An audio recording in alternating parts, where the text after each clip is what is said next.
Hi, this is Anna Imagination with the Healing Garden. We are on Psych Soup, and today, right now, I am going to cover beliefs, specifically identifying limiting or toxic beliefs and how to get rid of them. This is one of those things that diving into is going to be really intense. There are two very distinct things that we need to clarify in order to differentiate and locate a belief. The first one is having a mood, being in a mood, and being caught up in a limiting belief. There is one very distinctive quality that separates both of these things. When you have an emotional mood or you're just in upset, if you were to sit down and meditate and try to use a positive affirmation, the positive affirmation can shift the emotion or the mood. That is how you know. A belief does not shift. This really is the core to understanding when you're dealing with a belief or when you are dealing with an emotion. Okay? This is it right here. So when you're having an upset, meditate. This is why we meditate. You sit down, you meditate. Select a mantra. Select a positive affirmation, and then say it. If you feel the emotion and your mood shift into or around and I'm talking about your identity, your identity literally shifts around the mantra, or the mantra will take your identity and enhance it and grow it. It will empower it and it will just flourish. But if it's a limiting belief, what you'll get instead is no. That's the difference. An emotion is coming from the cognitive core. It's coming from the fear system or guilt. And that can be soothed very easily once you know how and you're disciplined with mantras. And it will calm right down. It will flex. There will be zero resistance. The resistance is what tells you that it's a belief or an emotional mood. And depending upon which one you have, is going to tell you how to handle this. If it's an emotional upset, then you're looking at self-care. You want to emphasize that identity. You want to soothe that fear system and bring it down. There's not going to be any resistance to this. Now, there might be a lot of emotion, but that's not the same thing as resistance. But if it's a belief you're up against, you're going to have that very solid no. Now, in addition to the no and the resistance, what you're going to feel, and this is my favorite emotion in the world, is as you develop your intuition and your identity, you're going to notice that there's a vibrational frequency. We know these vibrational frequencies by other names. We call them other things. Everyone knows about them. Everyone feels them, but we call them different names. So I'm going to try and pull some societal names for them. First of all, there's it just doesn't feel right for me. They don't vibe well. That doesn't feel good to me. I don't know. He gave me bad vibes. Anytime you use terminology like this, you're actually referring to your intuition. You are referring to your identity. That is your vibrational frequency. It's you being tuned into what your truth is. And that's exactly it. It's your truth. So hold on to that. That is absolutely solid. A belief can contradict your truth. Actually, that's not true. A belief pulls your frequency and adjusts your truth to reflect the belief. So the belief that is stabilized inside of you changes your frequency. So if it's not your belief, it'll change your frequency to the belief. The truth and your frequency must adhere to the belief. If it doesn't, you're going to have severe cognitive dissonance, and that's where pain comes from. God, I love how logical this is once you get right down into it and you start to understand it all. And it becomes so simple. Once you become adept at understanding this language, I cannot express to you how amazing basic social communication is. It's really a huge, powerful tool. This morning, I had a horrible night last night. This is actually what made me realize this. I tell story to communicate lesson. I teach and learn through story. We all do. It's why we tell stories. It's why we gossip, is because we're trying to learn. So last night, I started off with me feeling emotionally sad and worried. And it was significant emotional worry. And I was tired. So I didn't even have the strength to do basic mantras, positive affirmations, meditation, or manifestation. None of my self-care. I just was so tired, I couldn't even do self-care. I should have smoked weed. I really should have just smoked weed, because that would have stopped all of this. And what ended up happening was it declined. It declined until my beautiful brain started logicizing, because that's what it does. And when I started logicizing, it got into a logic loop, and it picked up one of my emotions. Pay attention. This is it. It picked up one of my emotions, and it said, oh, that's a belief. Boom. And it just slammed it right into there. And it did. And it immediately solidified the emotion and the worry and turned it into a belief. I felt this happening. As soon as it did, my entire perspective went, and it did this. As soon as that happened, I broke down. I just, boom. And all of this was going on with conscious awareness. I saw it all happening. I went, oh, I know what just happened. And here's my psych brain. My psych brain, this is what my psych brain looks like, my conscious awareness. I know what just happened. You just took that emotion, and instead of addressing it, it got turned into a belief. So now you've got a toxic belief in your entire system, which just completely altered that perspective. And once you altered that perspective, well, that's it. Now you got to remove this alternate belief, and you got to restore your perspective. Fortunately, you know how to do that, but damn girl, you really needed to do that self-care. Another part of me was going, wow, this is great material. Oh my God, I'm learning so much. And then most of me was just sobbing all over the place. So I was up until like 1 a.m. just crying and sobbing, going, oh my God. And here's the kicker, is I knew what to do. I knew how to do it. So even when, this is maintenance, by the way, and this is the beautiful part, is it's not a mental illness when it doesn't alter your behavior to adapt. It was full conscious awareness. It wasn't even my subconscious mind taking my fear and running with it. It was just conscious awareness, logic, and formal argument and debate. It was beautiful. And I'm just sitting here watching the whole thing unfold. So this morning I got up, and the belief that I developed put me to a point where I wanted to shut down the healing garden and just quit everything. And I'm still, that's the belief. It's still in my head, and it's one that I have to pull out and completely alter. But it was an immediate standstill of, that's it. I just want to quit and walk away and just give all of this up, because it's hard some days. And I'll tell you what it was. It was, I defined truth. And when I did that, it completely altered, like it gave me the core to my material to prove triadic healing. And I did that. But then it also adjusted my perspective, because I defined truth, and that altered my perspective on how I view the world. And suddenly I'm toggling between the material plane and the ethereal plane and spirituality. And I'm going, well, which one is real? Well, according to truth, they're both real.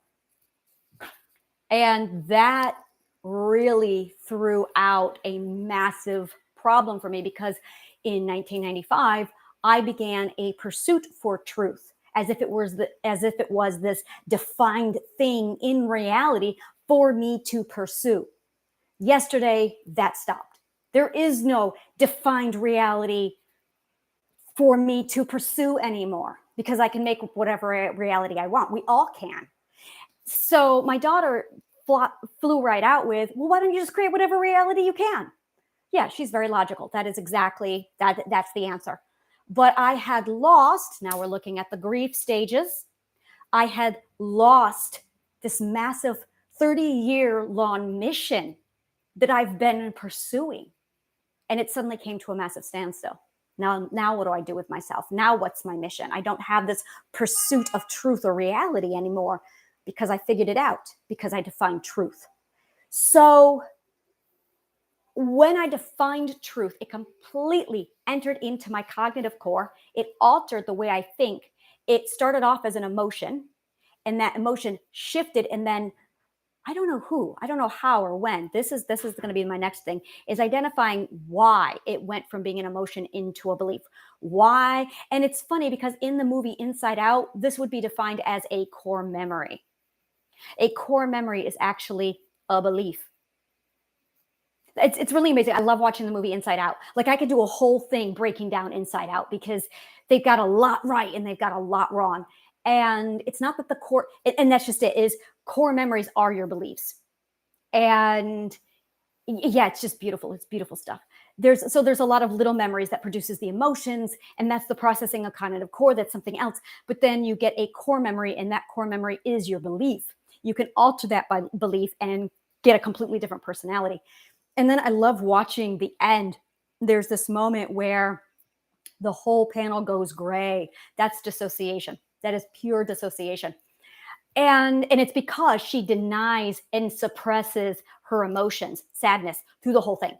Like, joy keeps suppressing sadness. And the more joy suppresses sadness, the more sadness, literally the whole thing just shuts down. It's a beautiful process. So that all being said, this is basically what happened last night, is one of my emotions turned into a core belief, into a belief. And when that happened, it shifted the entire perspective. But I was caught up in the emotional wave of it all. And I had the logical side of me breaking it all down, fascinated. I have a little philosopher in my brain just taking notes, scribbling furiously, going, this is fascinating. This is fascinating. I've got one of those persons in my head. I love that person. I love that person so much. It's hilarious because no matter what is happening around me, that person just scribbles away furiously. So I always have a person in my head scribbling away furiously. And then I have the emotional melting of sadness and fear, just doing this whole bonding thing where they cry, they're afraid. Mostly it's sadness now and not fear, but they just do this whole leaning on each other, sobbing all over each other. It's hilarious. And while they're doing that, I got that little philosopher watching them going, this is fascinating, like taking notes on those two dipshits. And then so this is how my cognitive core functions. This is how mine is. And I saw that moment that it happened, and I immediately started diagnosing it, going, okay, this is what you're going to have to do. This is how to get out of it. But then I had this, but I kind of don't care. Like, I just didn't care. It was indifference, which is a whole nother beautiful emotion. And we'll talk about that one at a different video when I go over my emotion classes. But when you get down to beliefs come from emotions. That is what creates them. And a belief is an emotion. Well, it's not really an emotion because an emotion is a consequence. The belief is the core, is the cause. It starts off with a thought or a worry. That's actually better. You have a thought, and the thought turns into a belief, and the thought produces emotion. So you have a thought, and the thought can convert over to a belief. So watch this. Aliens are going to invade the planet. I wonder if I just manifested that. We'll find out. So aliens are going to invade the planet. Let's use the word arrive. They're going to arrive at the planet. So aliens are going to arrive at the planet. And that's a thought. Now, that thought can produce worry or fear inside of a person. Oh my God, what if? What would that be like? What would it look like? Now we're getting into something that I like to call improbable fiction. Yeah, I love improbable fictions. That's fear. Improbable fictions, where we start to wonder about all the things we're afraid of and worried about, and they are most likely not going to happen. But then you think about it. I don't know. There's a process where you think about it, and I believe that it's the logic. This is where the logic comes in. Boom, boom, boom, boom, boom. You collect the evidence, and then it goes from being a thought, boom, over to belief. And I believe it's an accumulation of evidence, which we're going to talk about in this video. This is what we're going to focus on, is that evidence. Okay. And this is logic. This is where we're going to get into philosophy now, because in philosophy, when you study formal argument and debate, you have basically a checks and a balance system. You may have heard about this in school or when you studied economy, checks and balance systems. It's very often discussed also in government and politics. And this is all based on philosophy with logic and formal argument, a checks and balance system, where you basically confirm that premise plus premise equals conclusion, and all your premises are correct and none of them are false. You must have complete, total accuracy in order to get an accurate perspective. If you get one little flaw in there, the whole thing's going to be messed up. And that's important to getting an accurate perspective. So the belief gets into your system and it solidifies. Now, the longer the belief is there, the more it solidifies. That's not a fun fact, but it is. The longer that belief is there, the longer it solidifies. Now, beliefs come from two places. They come from your thoughts and they come from somebody else's thoughts. This is important. This is really important. So the first thought, you. Your thoughts come from your loves or your fears. It's that black and white, people. It is that black and white. You're going to think about things that you love, or you're going to think about things that you're afraid of. That beautiful aliens coming to visit? Well, that's just my imagination. I'm not really afraid. I gotta feel that for a minute. Am I afraid of that? I do believe in aliens. Let's take that belief. I do believe in aliens. There you go. That's a great belief because I know exactly who did that one to me. I do believe in aliens. Now, the reason why I believe in aliens is because of the show Third Rock from the Sun. 100%. I believe in aliens because. So the thought is actually not mine. It came from Harry Solomon. It was, I think, the third season. It was in the very beginning. And at the end of the second season, they leave in a hurry because dreams started to happen to them and they didn't understand that. So they left in a panic. And then they came back. And when they came back, I think her name was Rosie O'Donnell was with them. No, Roseanne. Roseanne Barr was with them. And they left the crash site abandoned. They didn't bother cleaning it up. So the police, Wayne Knight's character, comes in and says, oh, there's been some thing happening down at the cornfield and everyone's screaming that it's an alien invasion. And they're all like, oh no, they're on to us. And they do a whole, did you clean up the site? Well, did you clean up the site? No, Harry was supposed to clean up the site. So they decide to go with the cop. Now, the cop is like, this is bullshit, whatever. There's no such thing as aliens. And they all do this whole, ha, ha, ha, let's go. So they get to the field and they're all like scattered around looking for the evidence and they're looking for the thangarang and they're trying to clean up the site to remove all evidence of there being aliens. And they leave the cop who's very skeptical. This is just teenagers. This is bullshit. There's no such thing as aliens. They leave the cop with Harry Solomon, who is not the smartest crayon in the box. So Harry is sitting there and he's doing his whole squinty-eyed thing, looking around, being oblivious, when everyone scatters and they start cleaning up. And Harry's sitting there and Wayne Knight pops off with something about the whole thing being bullshit. There's no such thing as aliens, which is what they wanted him to believe. But then Harry, being Harry, goes, really? You don't believe in aliens? And he goes, no, it's crap. And I love this line. This is it. This is it right here. He says, let me tell you, space is big. And I don't mean little big. I mean big, big. You don't think that of all the planets out there, there isn't another one just like this that may have evolved life, something similar to this? You really think you are the only one, that there's no possibility of one more planet just like this one that's evolved and produced some sort of sentient life?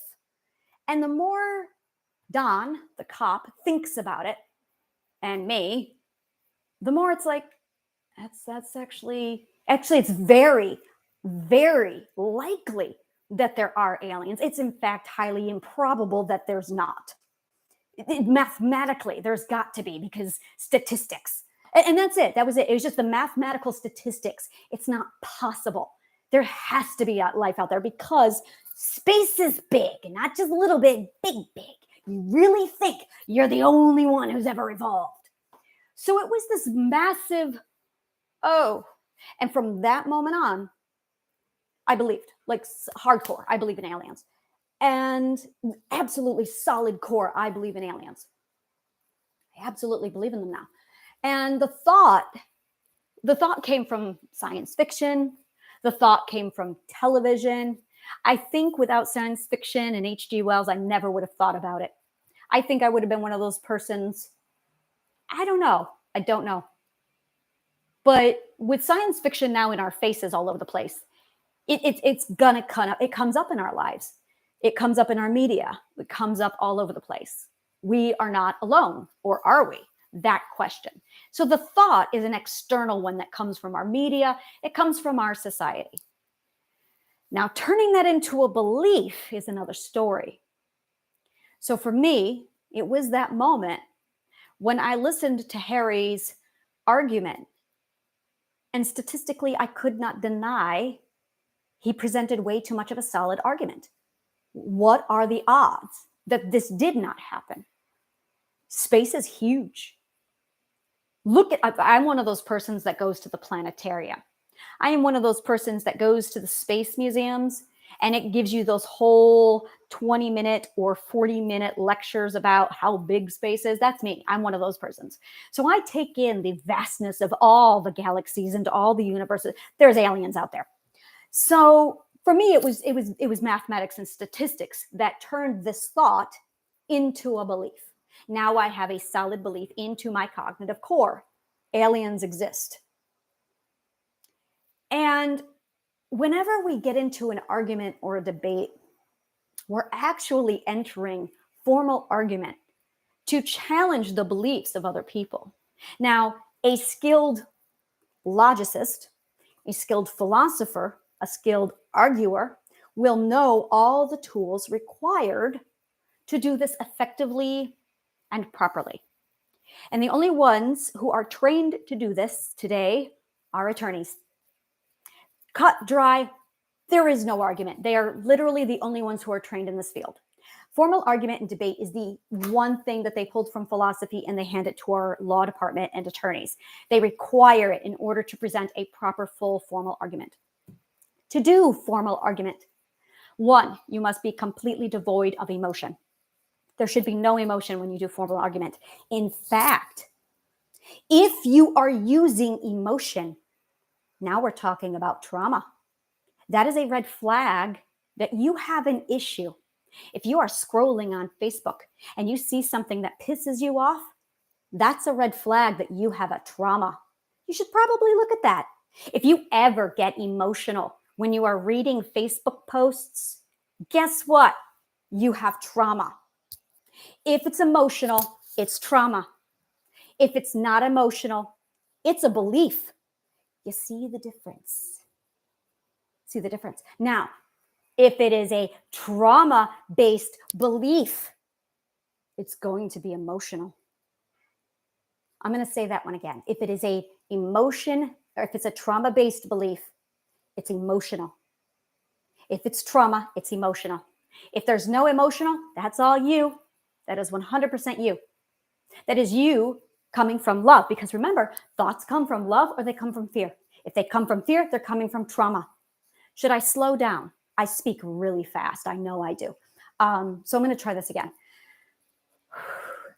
Love, identity, fear, your fear system, which is from a lack of your defense system. So your fear system's taken over. This is going to be emotional. And your fear system is always associated with trauma. It is present because it's a trauma.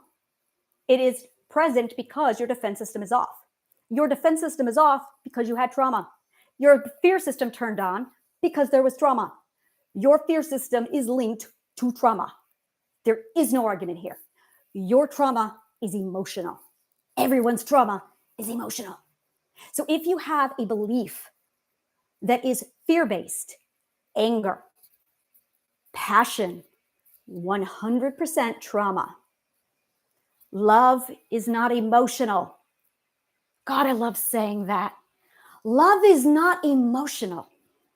And that is the reward you get from healing.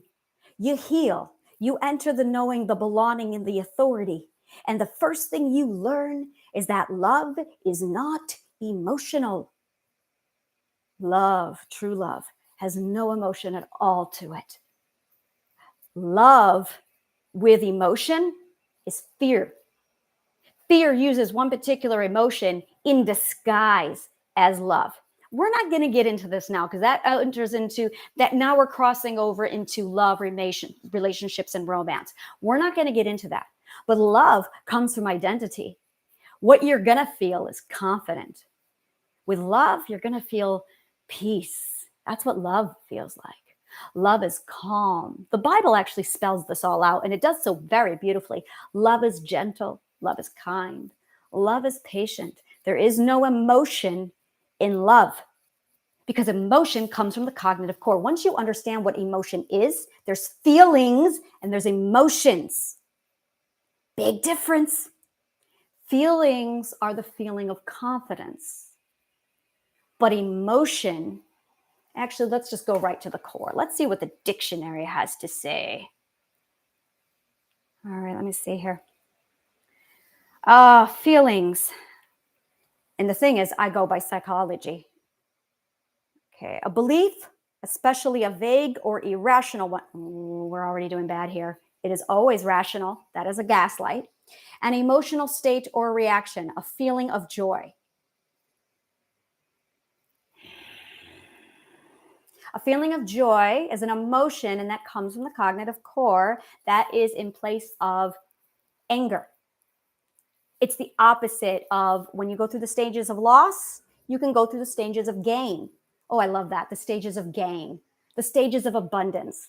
It's the stages of change. You know about the stages of grief, most likely, but there's also the stages of abundance, and there's the stages of growth, and then there's several stages. There's a stages for all the emotions. And what we really need to pay attention to is whether you're losing or you're gaining. So if you're gaining, you're going to feel joy. If you're losing, you're going to feel anger. So when we look at the stages of grief, you're actually looking at the stages of loss, not grief. That's a misnomer. That's from sloppy psychology. It's just the stages of psychology because we haven't evolved it effectively yet. We'll get there. So joy is the opposite of anger. I'm not going to do that because that is just, that's archaic in my opinion. It really is archaic. So a feeling is confidence, pride, self-esteem. These are good, solid patience. These are calm emotions. These are calm feelings. The passionate, emotional, large emotions, the one that you mostly fear, all come from fear, and they get enhanced when you're afraid. When the cognitive core is running and a fear system is up, it's going to enhance all of those emotions. When you shut the fear system down and love is in place, all of the cognitive core functioning is much quieter to the point where you don't even notice it most of the time. So when you feel a very passionate or powerful emotion, that's a red flag. So getting back to beliefs, when you have a belief that is deeply seated in love, there's no emotional response to it. In some cases, there's absolutely no emotion to it whatsoever. A belief. Let me think of a good one. I believe that my daughter loves me. I believe that my children love me. Solid, the end, no questions asked. I believe my children love me. I do not have any emotion one way or another about this. Now, the other emotion that I have in me that is very toxic, that is still there, is no one chooses me. Now, when I think about this emotion, I can feel the sadness, I can feel the hurt, and I can feel the anger immediately rise up. When I think about my children love me, that's down. That's way down. That's like a level 1 emotion. Maybe, no, it's a 1. It's a 1 or a 2. It's down there. But when I think no one chooses me, now that one's up here. That's like a level 7 emotion. This is a toxic belief, and that needs to be removed because this is a belief that is formed out of fear. Now, let's address no one chooses me. I'm going to be blunt. This is a very painful topic for me. So if I cry, I'm human. I have tried removing this belief many times. So I'm going to show you now. The belief is here. No one chooses me. No one chooses me develops the perspective to just not try with relationships. Just don't even bother with friendships. As I said, I'm going to cry because this is it. This is the core here, because no one chooses me. I am 43 and I have almost no one in my life because no one has been reliable. I woke up this morning after an emotional, I was just really ripped up over last night. I get over to Facebook and one of these people who had called themselves my friend had sent me yet another message. Hey, can you do me a favor? Like they're using me because they were again. She sent me a text about a month ago and I blocked her, maybe 2 weeks ago. And I blocked her because she ignored my birthday. She hasn't bothered reaching out to me since April, and she didn't bother coming to my birthday. And I'm going, you cannot acknowledge my birthday. You haven't checked in 3 months. And it wasn't even a, hey, how are you? Been a while. It was just, I want to use you. So I blocked her on my phone, and I realized she had sent me a personal DM on my Facebook. Again, same behavior. So I felt so good about this. I used my defense system. The first time I just quietly blocked her. And then I regretted doing that. And then I turned around and lashed out at Juanito because it was somebody he introduced me to from his community. So I lashed out at him and then I apologized and then I explained and he confirmed, yes, I get the same messages from her. And I also blocked her. So then she sends this to me now. This is like in the last 30 minutes that I had seen the message, she had sent it. So it was a fresh message. And I let into her. I set my boundaries. First of all, you're not a friend. The fact that you have randomly just blasted this information at people, you don't check in, you don't say hello, you don't even greet me properly. You're just using me and you didn't even bother my birthday. You are not a friend. You are a shitty person. And I don't feel bad for saying any of that. I feel really good for saying that. And maybe she was unaware. I don't really give a shit. Excuses just tell people it's okay that you're abusing me. And it's not. Excusing people for abusive behavior is in essence saying it's okay to abuse me. You have a mental disorder, so you're allowed to abuse me. Not okay. So I felt good that I used my defense system to communicate all of this to her. Good for me. Now, here I am still with this belief, no one chooses me. Now, I can logicize. Anna, you are mentally ill. Were you choosing good people? No. Ooh, look at this. I'm arguing myself. No. This is really good. This is great. This is great. This is fantastic. I'm trying to rebut. I was mentally ill. I was very sick. So I collected a lot of people who, and I did not know how to trust people. Now, this is called honesty with the self. This is not easy. This is hard. This is the hardest part of your therapy. Of all the mental healing you do, honesty to the self is the hardest part because you eat a lot of bitter pills because there's a lot of bitter pills to swallow. So, Anna, were you mentally healthy then? No. What happens when you are not mentally healthy? You collect life rats that are people to help you sustain your mental illness, right? And which mental illnesses did you have? Most of them. That's right. You had most of the mental illnesses. By the way, the little psychologist in my brain who's scribbling, she's the one who does this. This is the logic person in my brain arguing with me with logic, debating with fear. I like to imagine people. I've got that Rick and Morty therapist in my brain. I love that Rick and Morty therapist. She's my hero. If you've never watched Rick and Morty, watch Pickle Rick. So it's the Pickle Rick episode, and I got that gorgeous woman in my brain going, the reason why you have a problem brushing your teeth is because it's a mundane task, because somebody like you, with your brain your size, you would look at something like therapy as being a mundane task, because this is a simple task, because it's tedious. But you really don't want to talk about that now, do you? Like I want to be her when I grow up. So yeah, I've got her in my brain right now. That is the woman in my brain. And on the flip side of that, I've got Jerry. This is really appropriate right now. I've got Jerry defending this belief. Well, no one chooses me. Really, do you think you were in a mental capacity to choose the right people who would choose you? No. And why not? Because I was mentally sick. And how many mental diseases did you have? Most of them. So do you think you were making wise decisions? And were you selecting the best people? No. Do you think you are in a better position now to choose better people? Yes. Why? Because I have a defense system now, and because I have intelligence and conscious awareness. Right. What does that mean? So I can choose better people for me? Yes. Very good. Do you think you will do better this time? Yes. And do you think they will hurt you?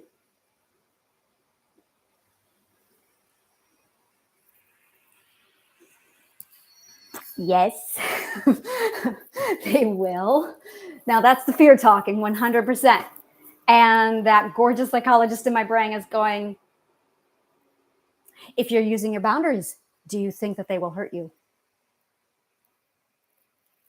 No. Why not?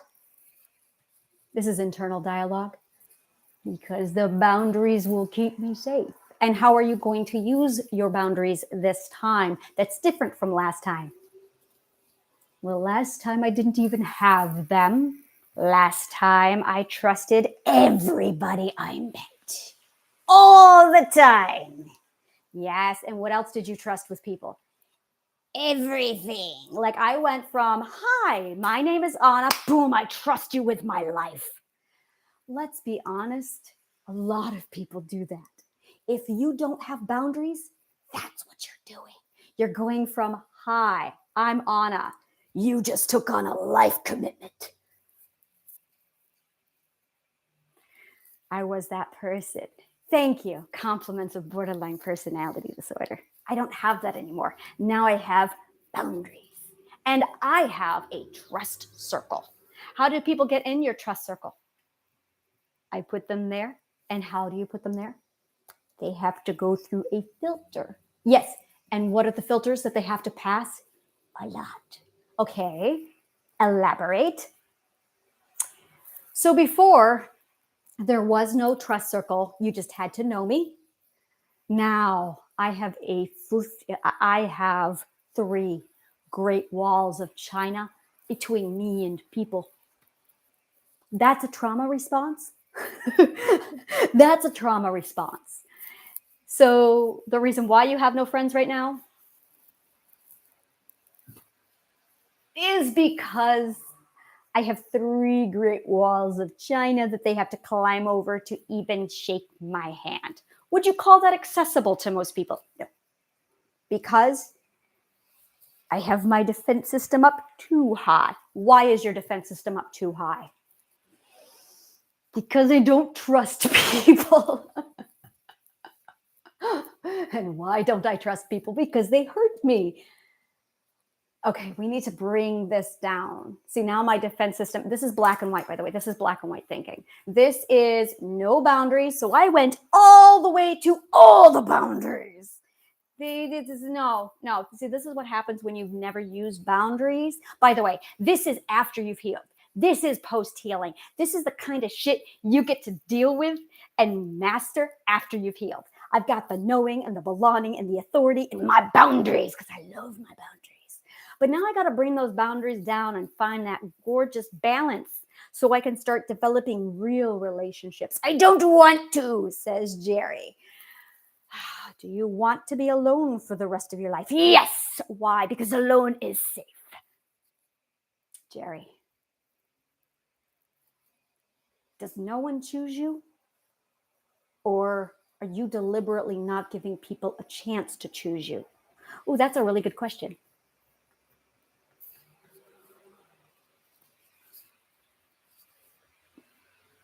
I might not I don't give people a chance to hurt me. Do you trust your boundaries? There it is. No. Why not? Because I have not used them yet. There it is. I don't trust my boundaries because I haven't used them yet. Because I don't know if they work. I don't know if my boundaries work because I have not had the opportunity yet to use them. Because I just have three great walls of China making me inaccessible. So now I'm going, no one chooses me. I just have a lot of people who I've cut out of my life. I just have a lot of people who I've pushed away. So I need to remove 2 of my great walls of China to allow people a chance to get close to me so I can test my boundary. And when they do, that will confirm that it works. And then my Jerry will go, oh, I can rely properly on my boundaries. Which means I can. But there's a catch, says Jerry. The psychologist very patiently says, what's the catch? Fawn, fawn, fawn, fawn. Oh, I know what that is. Fawn.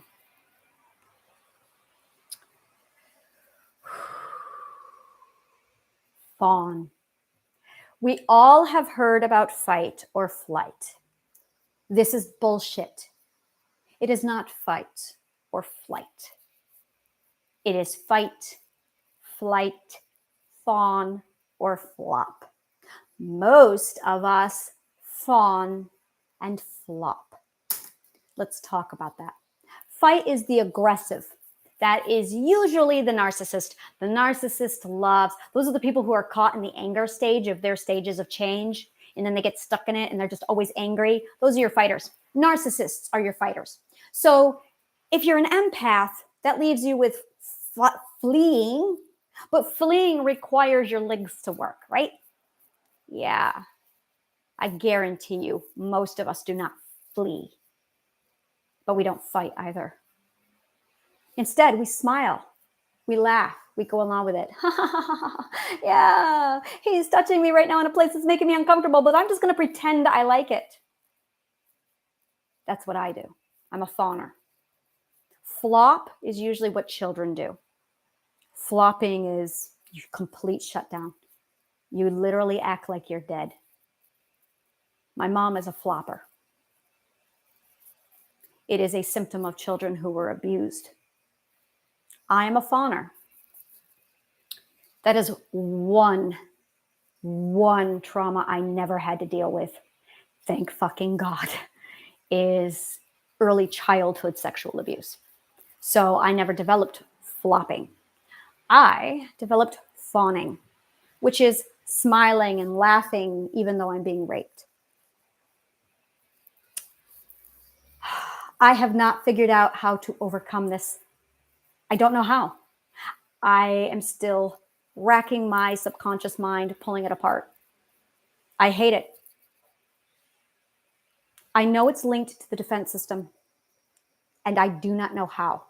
So to prevent fawning from turning on, I instead have 3 great walls of China.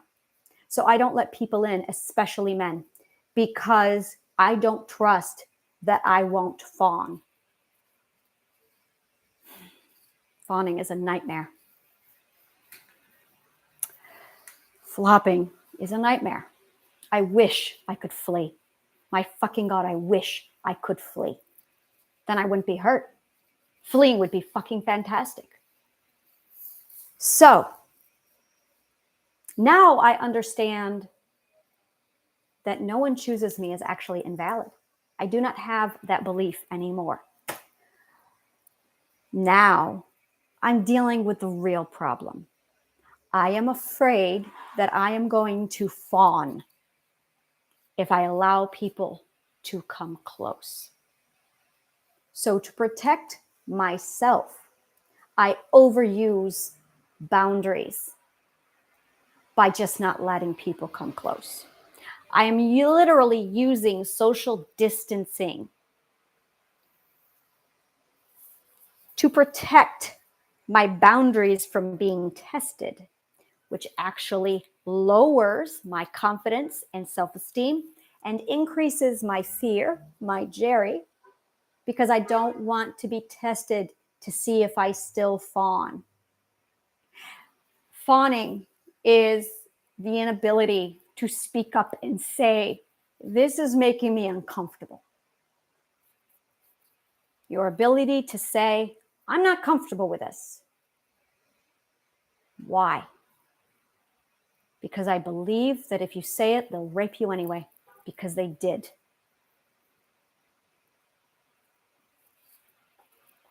Because the one fucking time I said no, it wasn't one time I said no. I said no many times. And they negotiated with me. They threatened me. And once they just downright raped me. They gaslighted me when I said no. I have the tools now to recognize it. And I still was raped because they drugged me. I don't trust my defense system because I've fallen. So I'm not choosing healthy, good people. I don't even know how to choose healthy, good people. I don't even know what characteristics I need to study to find a good person. Yes, I do. Yes, I do. I would find somebody just like me because I'm an ethical person. But how do you determine if somebody is ethical? Now we're getting somewhere. And I want to show you something. This is not shadow work. Boom. Let's talk about shadow work. Did you notice that I did not dissect rape? I did not dissect all of the little traumas that happened to me. I did not sit down and pull apart all of the horrible betrayals and things that were done to me. That is not shadow work. Shadow work is this internal dialogue between your internal psychologist, logician, and your Jerry. Now, here's the problem, people. It requires 3 participants to have this conversation. Me, conscious awareness, is me. The logical psychologist, and the Jerry. You have the Jerry. Just the Jerry. Most people don't have conscious awareness because they don't know about this conversation taking place. Most people do not have the psychologist or the logician inside of you. So I teach philosophy so you get this logician inside of you and this little psychologist. You need this person, but you can't do this without conscious awareness. You must be aware that this dialogue is taking place. The problem is person A, let's call her Rebecca. Rebecca comes along and says, I want to be a therapist when I grow up. So therapist Rebecca goes to college and she takes all the courses and she graduates and she walks away with a 2 to 4 year degree, probably a 4-year degree. She has studied textbook psychology, the end. She does not have conscious awareness. She does not have this gorgeous system because, well, I'm the one who invented it.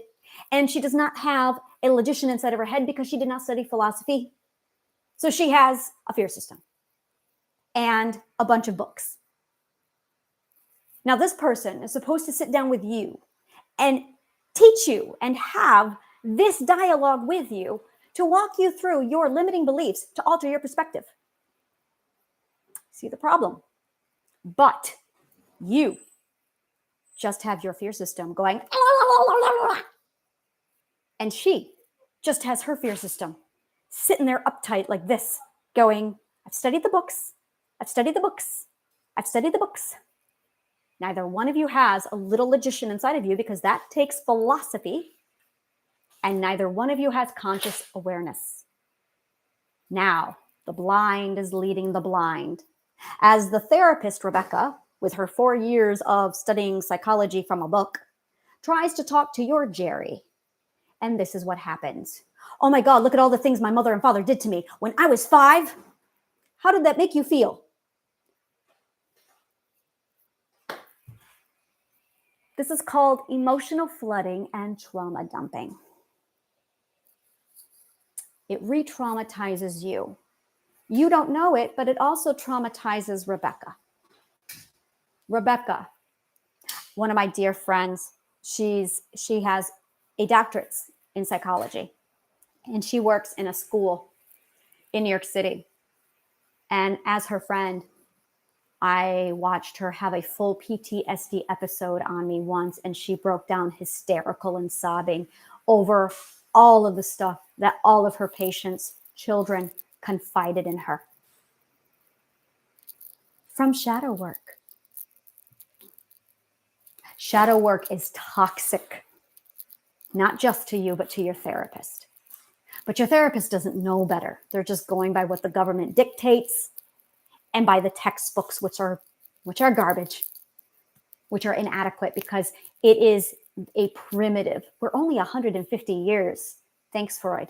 We are really, that's a sincere thank you, Freud. We are only 150 years into this field.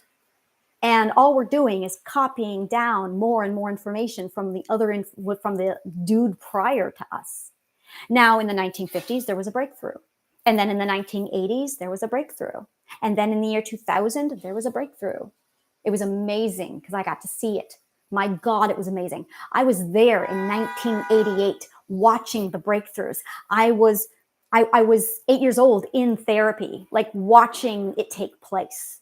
And then I watched the psychology change. And then in 1995, I got to see it again. And then I was in therapy with my son in 2008. And I saw psychologists go, oh, we figured something out. And I watched the whole field, boom, shift. It was extraordinary to be part of. And then I watched psychology do this as a field. And people started to figure it out. Now, meanwhile, I'm over in my book studying all this, watching it, studying my philosophy and watching this massive thing happen. And then when I stepped in for my own therapy in 2015, I watched even more material come in. And then 2020 happened, COVID happened, and the government said, we're cutting funds. And it declined, it tanked.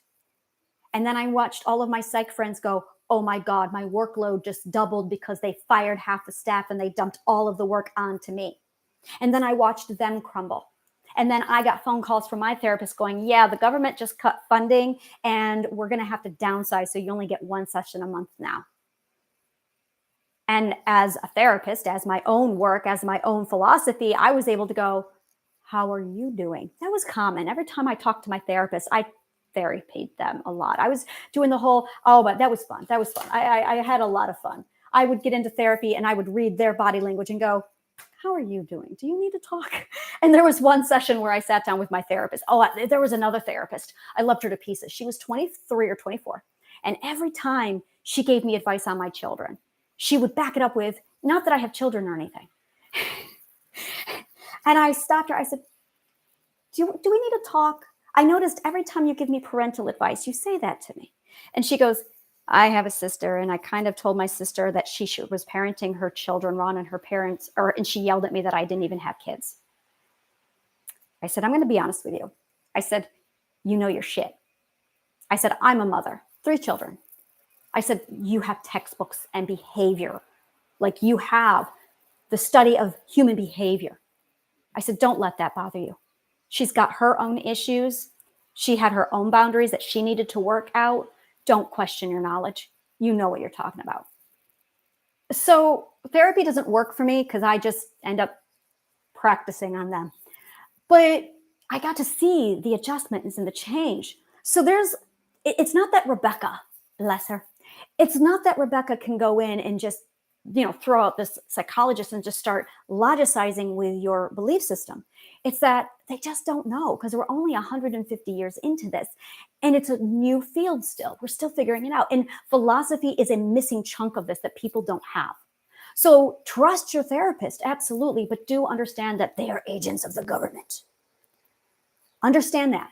Trust them, yes. And they know. And I loved when I called them out on it and they went, yeah, I'm not allowed to talk to you about that. Or, yeah, they told me to say that to you. I had some therapists who were like, look, I'm not allowed to say this, but I'm going to say it anyway. I walked into therapy one day and I said, let's talk about cognitive dissonance. And they went, okay. Cognitive dissonance is the core to pain. Why aren't we talking about that? They told me not to.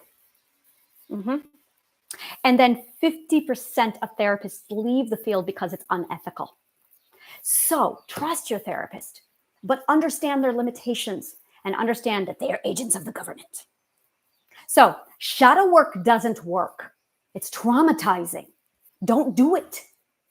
What you need to be doing is having this conversation with your fear system who's governing your beliefs, your Jerry, and this lovely little psychologist who I love to pieces, who just sits there and scribbles all day. This is honest internal dialogue.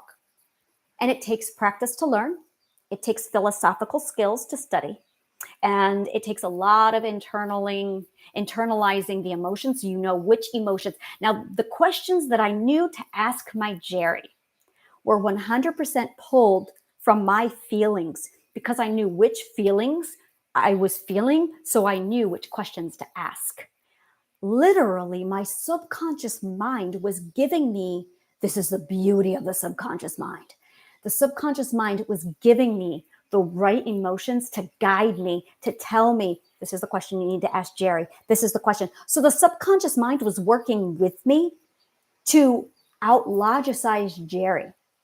I teach this. This is something I teach in triadic healing. So you can learn how to do this. So when you have your internal dialogue, you know what questions to ask your Jerry yourself to start pulling out the truth and getting to the bottom of it. So in this 55-minute video, I was able to remove no one chooses me. The belief is gone because I invalidated it. Validation. Validation is the core to beliefs. You have to invalidate them. When you invalidate a belief, it loses its power and it stops being a belief. A toxic belief is a disguise. It's not actually a belief at all. Ooh, this is juicy stuff. This is the kind of stuff that I go, what is it? What is it? What is it? What is it? Let me think about it. What is it? I can feel it. I can feel it.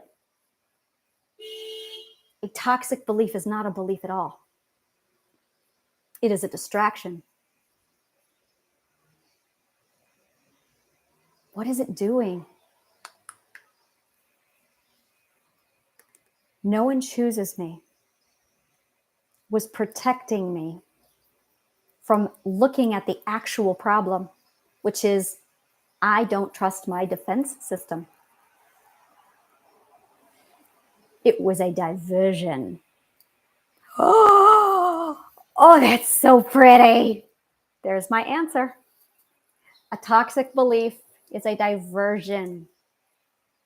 When you have a limiting belief, you are being diverted from a bigger problem that's scary. A toxic belief is fear. Your beliefs. My children love me. Here's another belief. I know the healing garden is going to be amazing. I know the healing garden is going to take off. I know this. I have no emotions. I feel warmth and love bubbling up in my chest right here.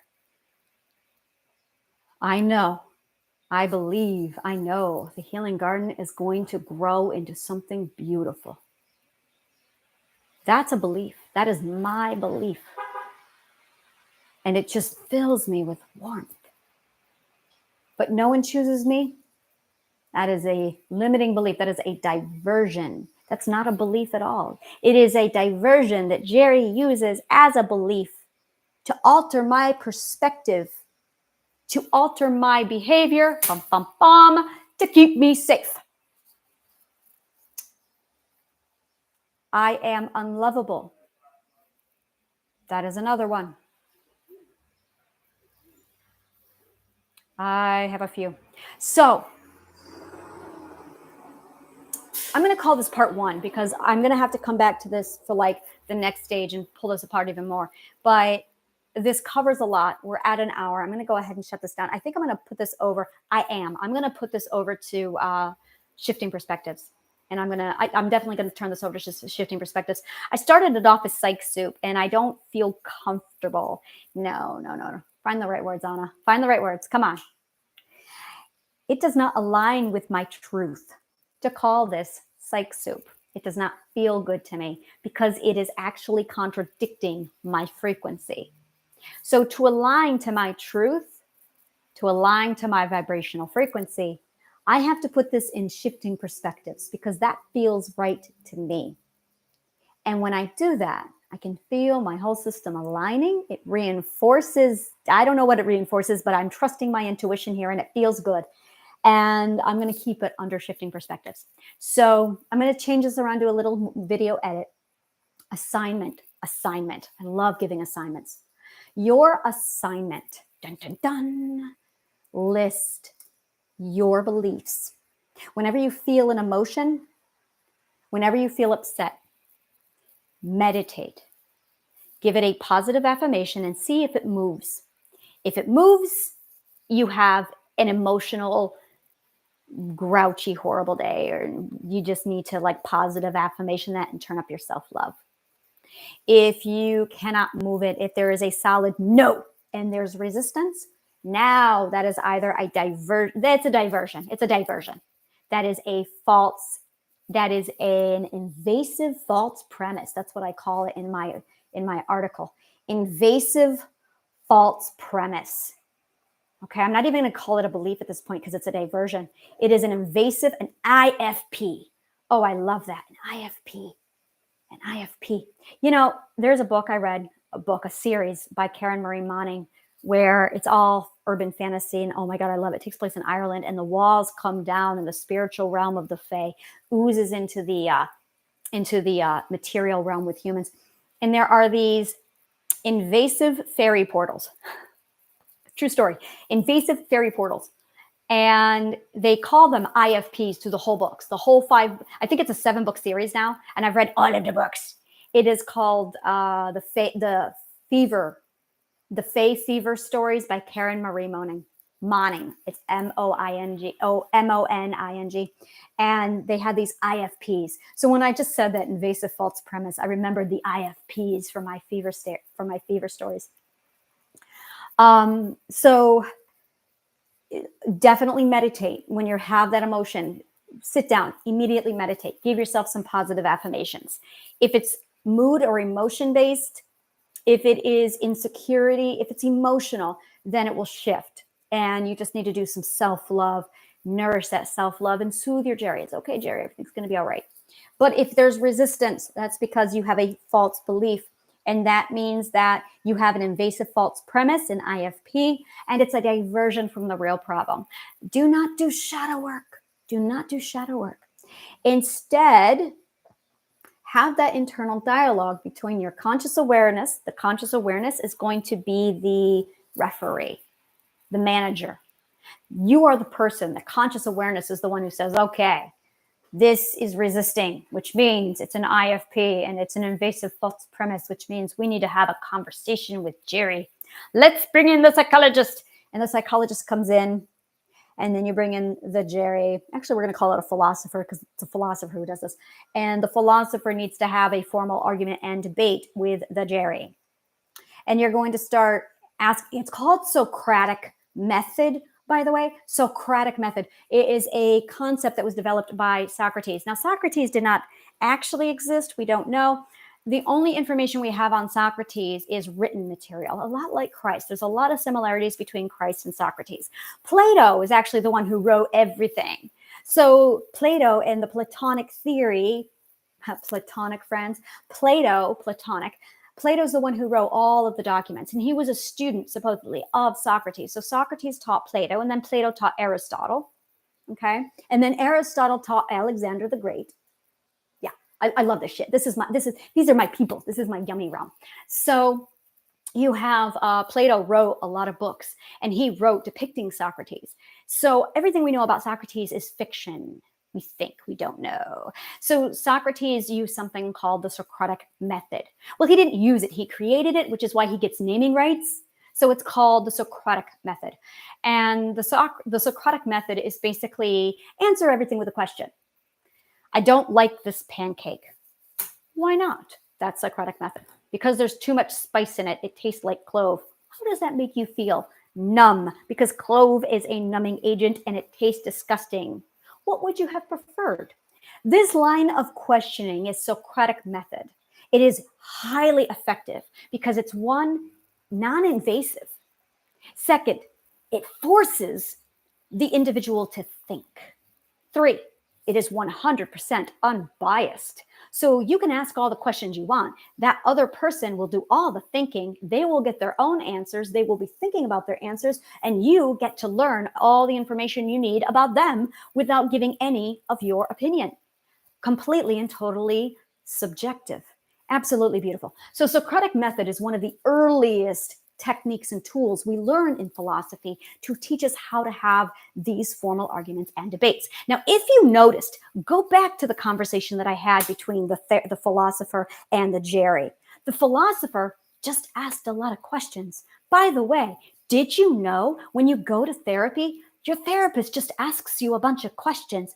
How does that make you feel? That is Socratic method from philosophy. Usually it's ineffective, and they don't know how to steer the conversation into the right questions. But yeah, it's Socratic method. It is highly effective at directing and engaging somebody to get them to think, which is the point. But you don't want them focusing on the events.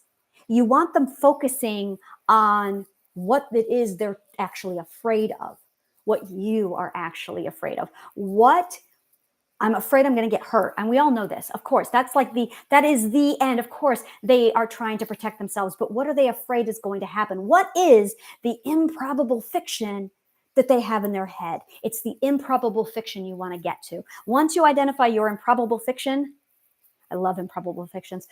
Improbable fictions is fear. It is your imagined worst case scenario. So any trauma, any event, any change in your life, you have an improbable fiction that you build up in your head.